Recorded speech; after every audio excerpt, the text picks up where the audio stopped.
Hello friends, आज हम पढ़ेंगे समरूप आवेशित गोलीय कोष के कारण विद्युत क्षेत्र electric field intensity due to uniformly charged spherical shell. दोस्तों, ये आरबीएससी और सीबीएसई बोर्ड के लिए काफ़ी इंपॉर्टेंट टॉपिक है। ये अक्सर 4 नंबर में पूछे जाने वाला एक डेरिवेशन है। ये बहुत इजी है।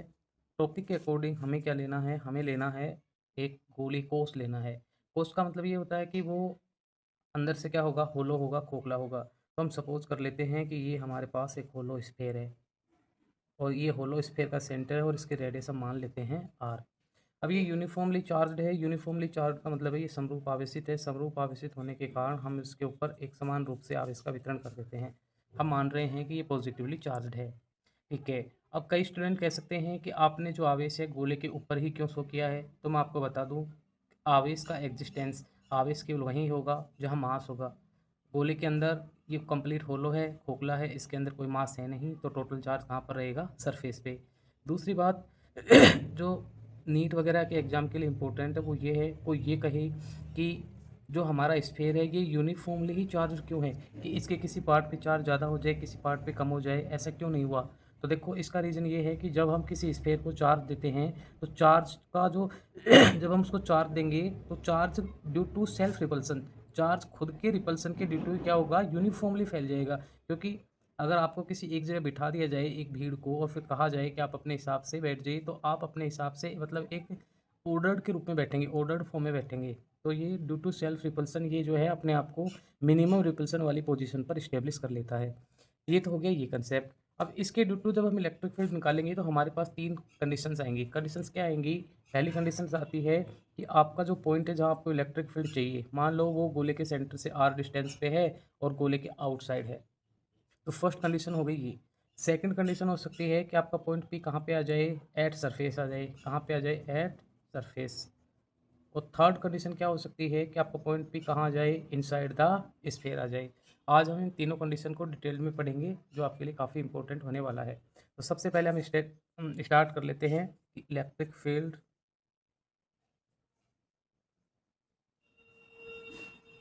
आउटसाइड द स्फीयर,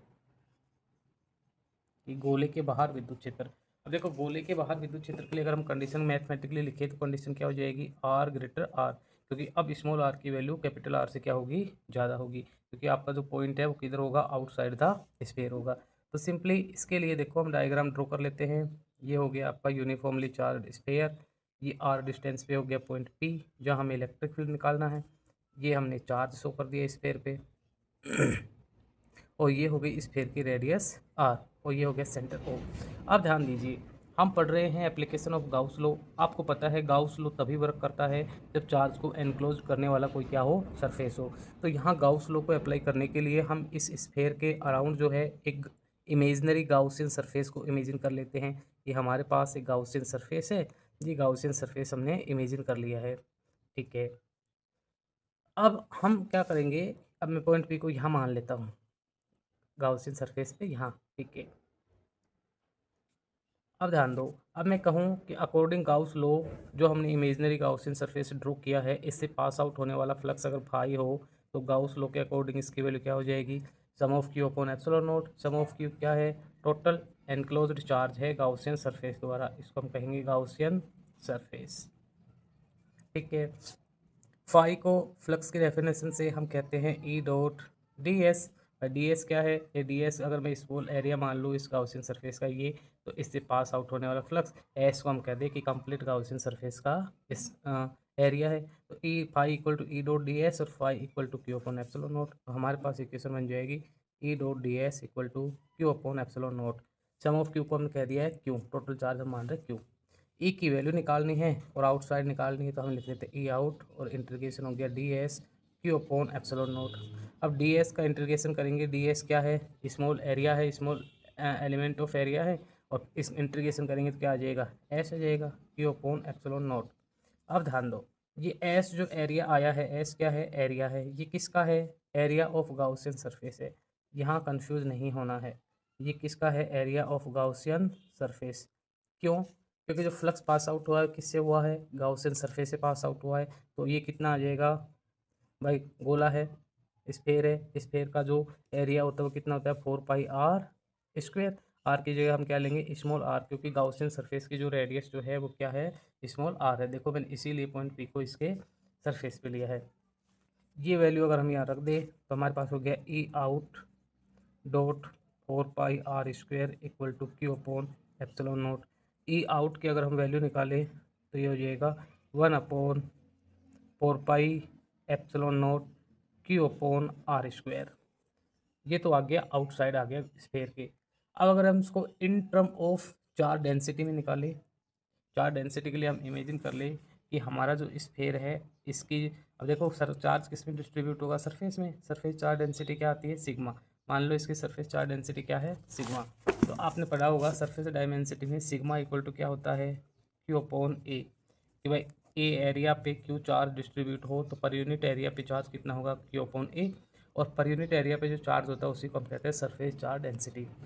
अगर यहाँ से क्यू की वैल्यू निकालें तो क्यू इक्वल टू हो गया सिग्मा डॉट ए। ए क्या हो जाएगा, एरिया। अब ए किसका एरिया हो जाएगा, यहाँ ये इंपॉर्टेंट है। देखो चार्ज किस पे डिस्ट्रीब्यूट है, मैं इधर रफली बना देता हूँ। चार्ज किस पे डिस्ट्रीब्यूट है, हमारे स्फेयर पे डिस्ट्रीब्यूट है। स्फेयर की रेडियस क्या है, आर। तो चार्ज जब कैपिटल आर रेडियस वाले स्फेयर पे है तो ये जो ए आया है यहाँ पे, ये किसका एरिया होगा, कैपिटल आर रेडियस वाले स्फेयर का होगा। Area of capital R radius sphere. हाँ, तो यहाँ एक की वैल्यू हो जाएगी 4πr कैपिटल r²। तो यहाँ से q बराबर हो जाएगा सिग्मा डॉट 4πr²। इसको हम कह देते थर्ड।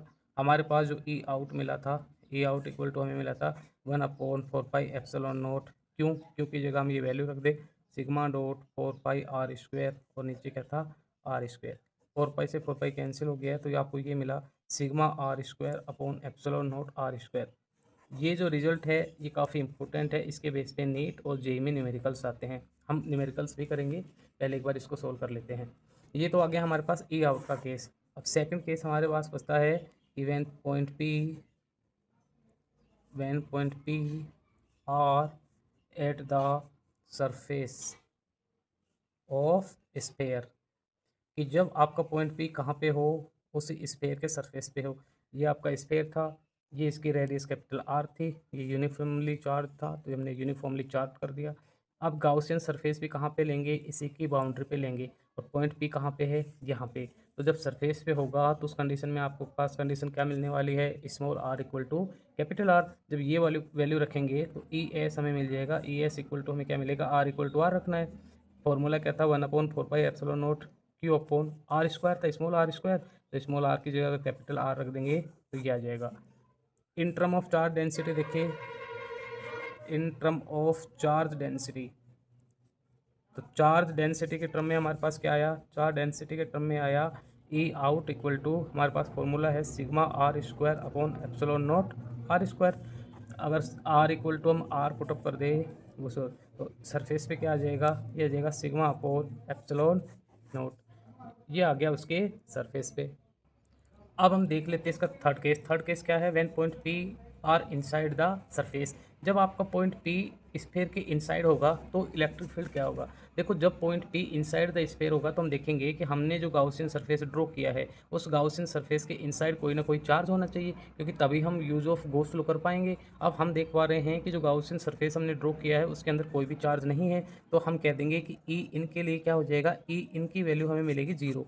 जीरो क्यों मिलेगी, क्योंकि हमारे पास फाई इक्वल टू क्या है, सम ऑफ क्यू अपॉन ε0। और हम यहाँ कह देंगे सम ऑफ क्यू की वैल्यू क्या है, 0 है। इनसाइड कोई चार्ज है नहीं तो फाई 0 है। और अगर फाई 0 है तो फाई इक्वल टू हमने पढ़ा है ई डॉट डी एस। यहाँ डी एस तो क्या है, एरिया है। तो D S can not be 0, तो 0 क्या हो जाएगा, ई। इस तरीके से इनसाइड क्या होता है, ई की वैल्यू 0 होती है। लेकिन सबसे जो इम्पोर्टेंट जो केस बनता है इसका बनता है ग्राफ का, कि ग्राफ कैसे बनेगा। अब देखो ग्राफ बनाने के लिए ये हमने वाई अक्ष पे तो ले लिया ई को और एक्स अक्ष पे ले लिया हमने आर को। हमने देखा है कि भाई इसके लिए हमें 3 कंडीशन मिली हैं। 3 कंडीशन कौन कौन सी हैं, एक तो मिली है आर बराबर आर। आर बराबर आर क्या थी, एट द सरफेस। और एक मिली थी हमें आर ग्रेटर आर, ये क्या थी, आउटसाइड द स्फेयर। और एक मिली है inside the sphere. Inside the sphere के लिए देखो क्या हो जाएगा, इनसाइड द स्फेयर वाले केस में मैं लिखूँ तो कैपिटल आर क्या होगी, ग्रेटर होगी स्मॉल आर से। देखो आप यहाँ कैपिटल आर बड़े वाले स्फेयर की है रेडियस और स्मॉल आर क्या है, छोटे वाले गाउसियन सरफेस की रेडियस है। तो यहाँ से ई इन जब इनसाइड के केस में हम लिखेंगे तो हम लिखेंगे कैपिटल आर क्या होगा, बड़ा होगा, लार्जर होगा, और स्मॉल आर क्या होगा, स्मॉल होगा। तो अब आप देखो सरफेस के लिए भाई ई एस कितना मिलता है, सिग्मा अपॉन एप्सिलॉन नॉट, ये किसी भी आर पे डिपेंडेंट नहीं है। जबकि इनसाइड क्या होता है, इनसाइड जीरो है, इनसाइड जीरो है तो लाइन कैसे, ग्राफ कैसे ड्रॉ होगा आपकी, ये लाइन ड्रॉ हो जाएगी क्योंकि ई इन क्या है हमारे पास, ई इन बराबर है जीरो। आउटसाइड क्या हो रहा है, आउटसाइड आपको आपको मिलता है ई आउट बराबर डायरेक्टली प्रोपोर्शनल 1/r²। के मतलब ये जो है धीरे धीरे घट के क्या हो जाता है, जीरो हो जाता है। तो इसका ग्राफ आपको मिलने वाला है ये। आप ग्राफ को जो है अच्छे से याद रखना है क्योंकि एग्जाम में पूछा जाता है। आशा है आपको वीडियो पसंद आया होगा। लाइक करें, कमेंट करें और शेयर करें।